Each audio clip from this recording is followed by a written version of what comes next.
ત્યારે આપણી ડેટી છે, ડેટી આવડી થઈ જાય છે કોક, અને કોયલ પણ બોલે છે આપણા જેમ.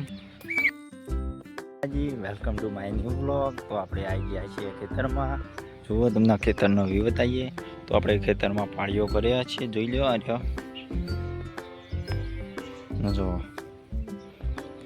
તો આમાં આપણા ચોળી કવાના એરંડા એવું બધું વાવવાનું છે, તે વાવીએ તે બતાવીશું તમને. અત્યારે હાલ જ પાળીઓ કરે છે જુઓ. અને આ બાજુમાં આપણા ચોળીના ડેટો અહીં વાવેલું છે, તે તમને બતાવી દઈએ કેવું થયું છે. વાયેલું હતું એ તો બતાવ્યું, પણ કેવું થયું તે પણ બતાવી દઈએ. તો બ્લોગમાં જોડાયા રહો કન્ટિન્યુ. ત્યારે આપણી ડેટી છે, ડેટી આવડી થઈ જાય છે કોક, અને કોયલ પણ બોલે છે આપણા જેમ. જો આરે ભટ્ટા છે જુઓ, ભટ્ટા પણ થઈ જાય છે, પણ હજુ ભટ્ટા નથી આવ્યા. ચોળીઓ ખાસી મોટી થઈ જશે, પણ પીળી પડી જાય છે.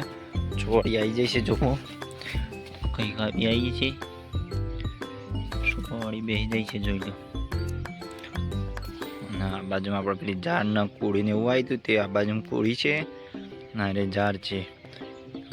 આ જે શેડાયેલું હતું એમાં પણ ડેટી વાઈ છે, એ પણ બતાવી દઈએ. ને આ છે આપણું ઘાસ જોઈ લો, આ લાલ ઘાસ છે. જો આવું ઘાસ જોયું હોય તો કોમેન્ટ કરી દેજો. આ બાજુમાં પણ બીજું ઘાસ છે.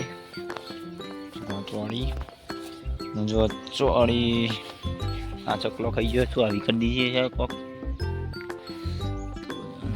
અરે જો અરે આવી ચોળી છે. તો આ બાજુમાં ડેટી ચોપી જોઈ લો. અને પાળીઓ કરીને ચોપેલી ડેટી. અને આ ડોલી પણ પડી રહી ખેતરમાં. નાનું વાતાવરણ છે ખેતરમાં. તો આ બાજુ આરે ઓર કરીને ચોપેલું છે, ને આ પાળીઓ કરીને ચોપેલું છે. તો અને આ બાજુમાં એક માળો છે ચકલીનો, તે પણ બતાવી દઈએ. જો આ ઘાસના બધા માળો છે. તો આ ઘાસનું બોથીને એમ રાખ્યું છે.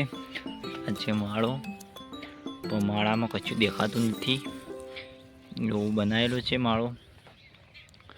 તો તમને બતાવવાની કોશિશ કરીએ, બચ્ચું કેડું હોય તો નહીં દેખાય.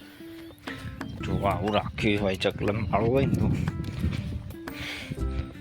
માળો તો બતાવી દીધું, કોઈ હતું નહીં લગભગ.